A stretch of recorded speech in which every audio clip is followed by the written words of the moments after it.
enjoying Ninja the Entertainer, kindly subscribe to my channel. We are in Mombasa County. From my background, as you can see, legendary tasks. We are in Mombasa County. Today we are on the bike imepakiwa. We want to see this county in a beautiful way. We want to see where are we, what are the beautiful places, what is the food, the accommodation, the amazing time in Mombasa County. So make sure you join me, make sure you subscribe. Ninja the Entertainer in the house, Aroji Bed and Breakfast. Kama K, kama kawaida, tuko Mombasa County. Make sure you have an amazing time. Twende nalo, karibu sana.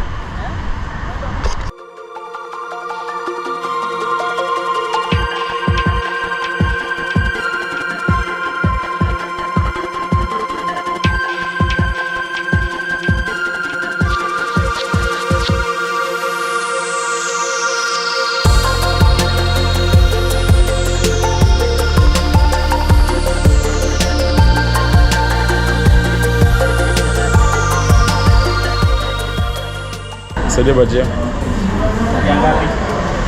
watu wawili, so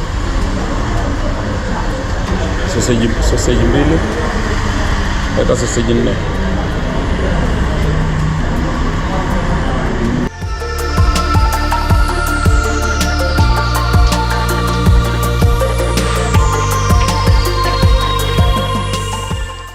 So anytime you're in Mombasa, this place is called Baraka Restaurant. Baraka. Yeah. Restaurant. Come. Their samosa is amazing. Make sure you enjoy their samosas. Order for fresh sausages if you can. Their tea is on point. We enjoyed their tea, so do fresh samosas. Anytime in Mombasa, Baraka Restaurant, do fresh samosas. Do fresh bajias if you can, fresh sausages. Yeah, they have an amazing place. Make sure you enjoy it. Their tea is on point. There are different sauces. Zenye unapatiwa just to go with whatever it is you're taking. So yeah, when you're in town, make sure you step in, order a few things and enjoy yourself. So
okay.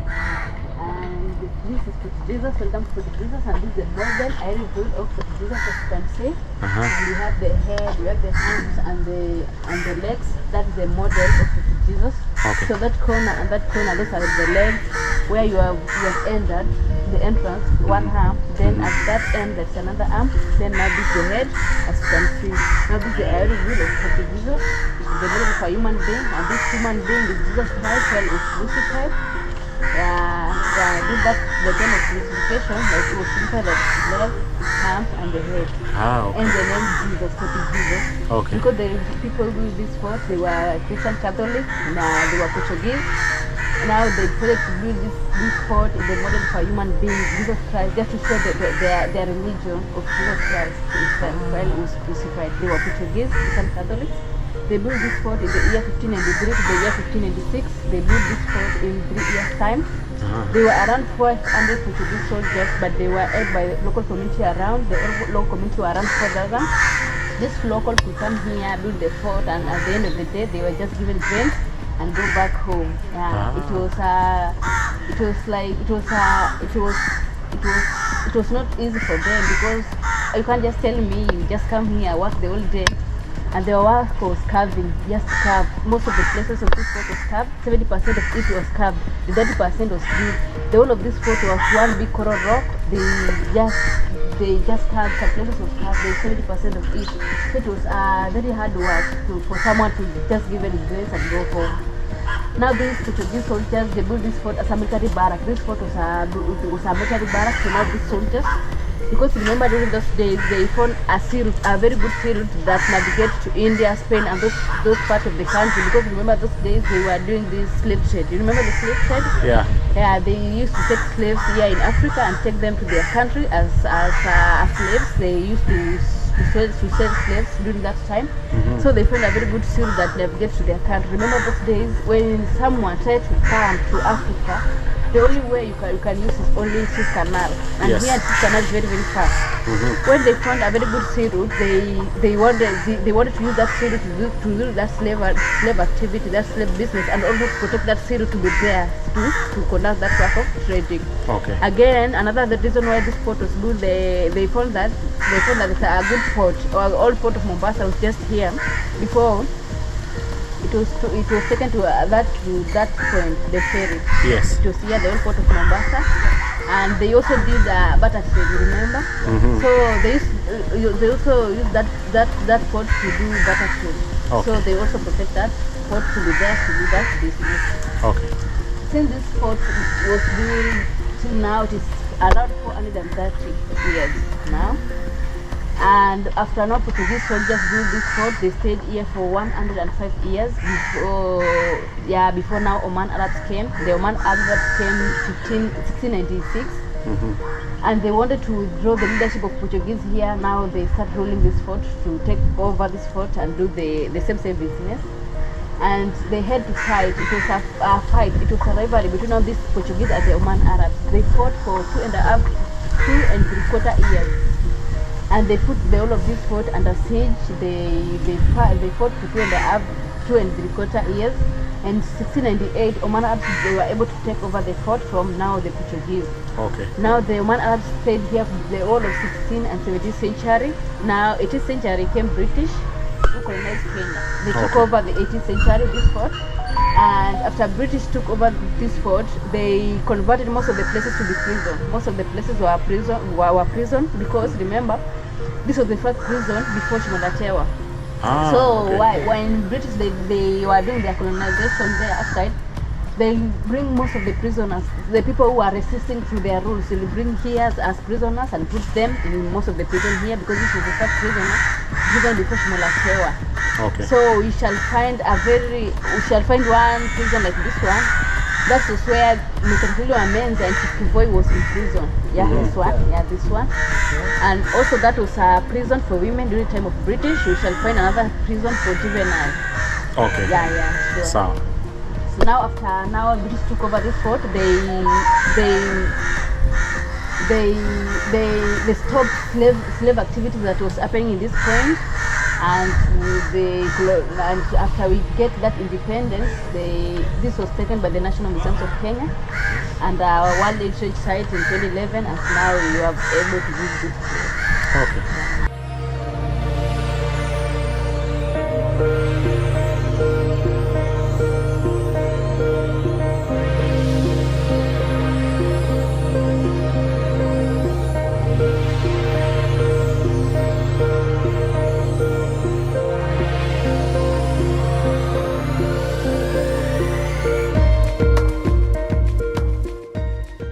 And this is the ammunition store. This is where now these soldiers, they used to store their ammunition, their guns, their gunpowder, their cannonballs, their rifle, every ammunition they used to store in this store. Yeah. Now this was the captain's house, the captain for the Portuguese, this was his house. But during British time, they converted this into prison. As you can see, even the windows for the prisoners. Now this was a prison for women. Yeah, during the time of British. Okay. For sure. So.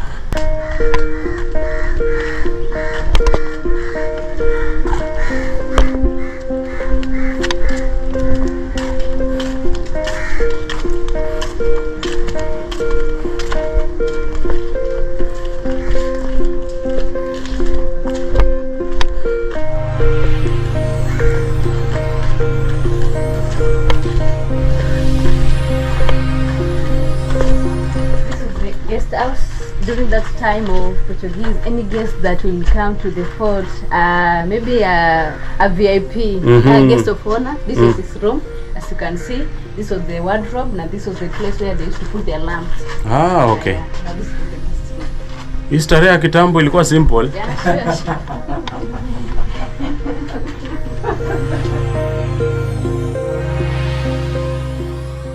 Actually, this is the passage of steps because of the steps, as you can see.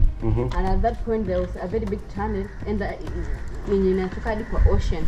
Yeah, na nimemwambia during that time the waters of the ocean ilikuwa inafikanga hadi hapa, but the level of waters iliraise kidogo ikashuka chini. So these people will come with their ships, then wanadock hapo nje, walikuwa wanapitisha their stock of food and medicine and put it in the store. So wanapitisha the passage of steps, the stock of food, medicine, and wanaweka kwa store. Now this is the passage of steps. Okay. This room was built by the British during the time of British. As you can see, the upper room, it was a prison for juvenile. Hapo walikuwa wanafungia wale watoto wadogo during that time, during the era of British. Na this room ya chini ilikuwa kama reception during that time. During that time of Portuguese, EO time, if someone wants to see the captain, you must pass to the reception here, so you can get the permission now to go and see the captain. Okay. Yeah, you must pass through the reception.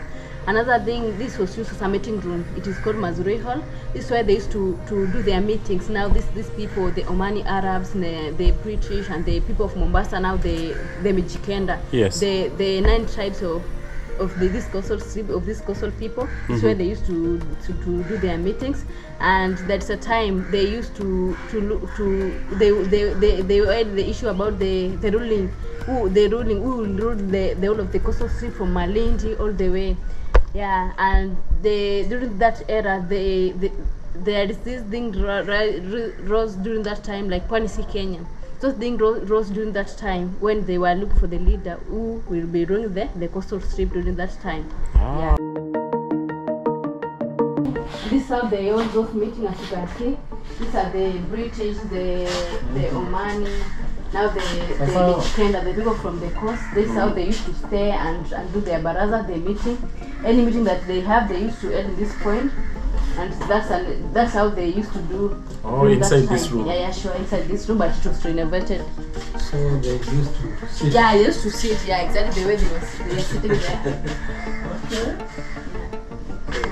And this is a rifle used by the Omani Arabs during the 16th and 17th century. They used this type of a rifle. It's a wooden rifle. Yeah.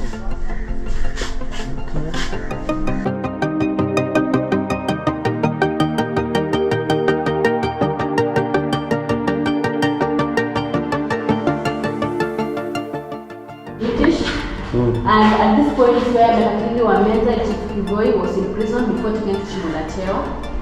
And here is a Portuguese oil painting, but this one was not here, but it was not here, it was just outside here.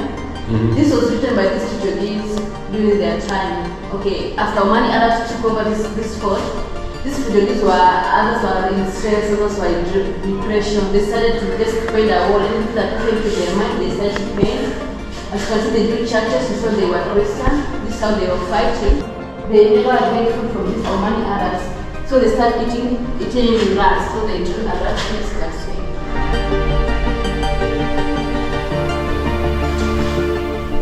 Then this hat here, then it's cross, it means unbroken. These people were soldiers. So when they came here, they didn't have their families. So some people would come here, never meet their family again. There is no ventilation, we have to be quick. Okay, there's a tunnel here that goes up to the ocean, but it was covered. Okay, this tunnel, the water used to come up to this point, and that's why unasikia harufu ya maji. Yeah, it is called secret escape route. When people are fighting at that point, someone can escape here secretly without others noticing. Yes, escape, but it was not working because when you escape up to this point, you find a soldier waiting for you there, and he just kill you. But people used just to escape, but it was not just working. Okay. Those are the ventilation purposes, as you can see, those holes. But now they don't work. That's why you feel that it's not ventilation in this place. Here in Mombasa, it can cost even 400,000. Yeah, very, very expensive. they used to build even with this modern. Yeah? This was all cabin.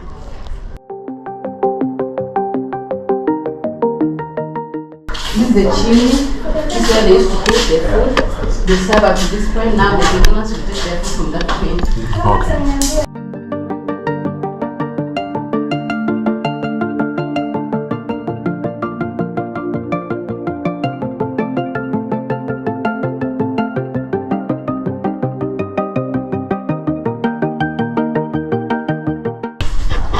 Watu wanafanya biashara yao biashara yao hapa kidogo. Yeah, sure.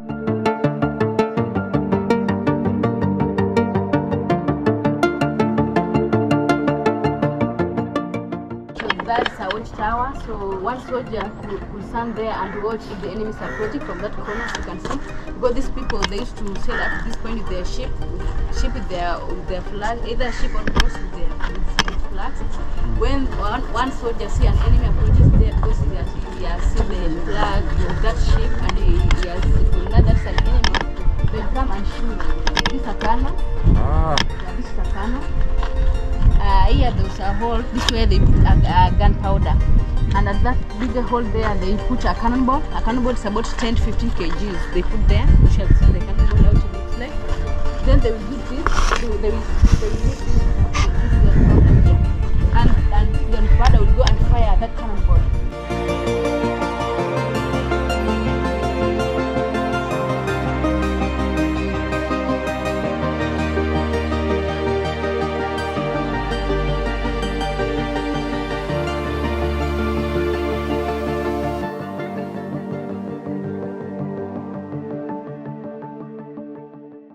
Used during the time of Portuguese. Remember, still Portuguese, they were the one who introduced maize in Africa. Yeah, during that time. This mortar and pestle to grind spices. Yeah, sure.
Bro, unaitwaje? Introduce yourself, tuambie uko wapi. Zuber. Zuber. Wewe kijana tu Mombasa. Hii ndio shughuli yako, unatengeneza mabuni futa. Sasa tuseme kama hivi. Kwa umeniuzia hizi. Yako na mogeja wangu na mabuyu umetuma hatari. Mapesa hii mpesa ngapi? 8 bob. Ma 8 bob. Kibiro Mombasa County udegi 8 bob. En gimo pogore. Masema hii ndio mint. Lemon. Hii ni lemon. Ma iluongo ni lemon nyakwara moga jwang. Ane Mombasa County, I am enjoying life. Achamo life gojiko. Spoon maduong. Strawberry. Zote ni 80.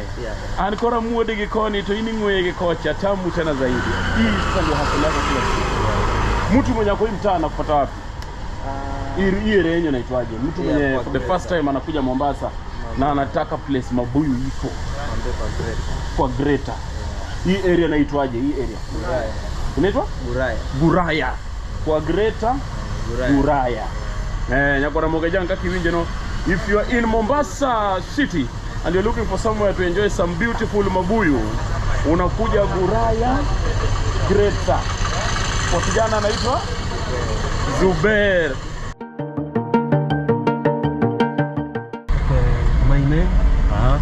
My name is Charo Ibrahim Lagua. I'm a taxi driver here in Mombasa County. I normally work around the coast region. Yeah. Mtu yote anakuja town mwenye labda anataka tour vile wanatupeleka saa hizi, how do they get in touch with you? Yeah, they can get in touch with me through my phone number. What is your phone number? Phone number is 0712 38 1593. That's my phone number. And when they get in touch with you, you organize everything from where we are going, where we eat. Yeah, I can organize everything to where you are going, where you eat, even where you can you sleep. I can also even do a reservation for you. Thank you. Because formerly I was working in the hotel. Okay.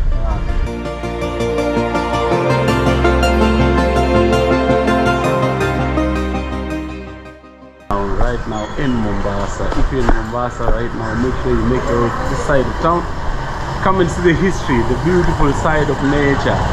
Make sure you enjoy yourself, have an amazing time. As I've showed you, this is part of the old town, part of Mombasa. You can see in the background right there, that is the beautiful skylight right now, decorated and having an amazing time. So yeah, we are in Mombasa County 001, going to have an amazing food at Forodhani restaurant.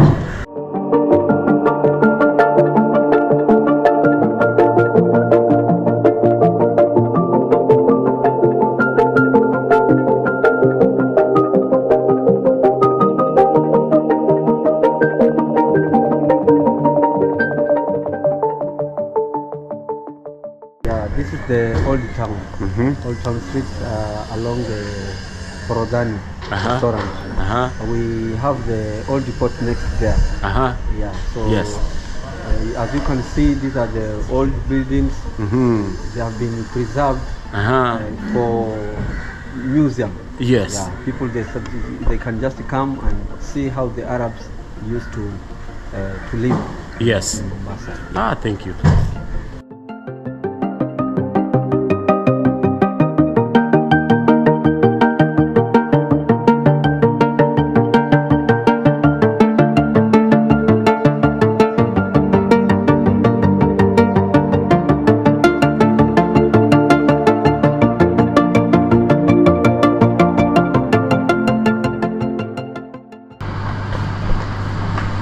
So when you're in town, come back and order some food, then go about your business, have an amazing time. Kiongozi, namna gani bro? Me, I'm a YouTuber, I hope you don't mind. We are in Mombasa for the very first time. So I'm trying to show people where you can have an amazing time, eat food. So we are here to order food in advance, but we come back and eat it baadaye.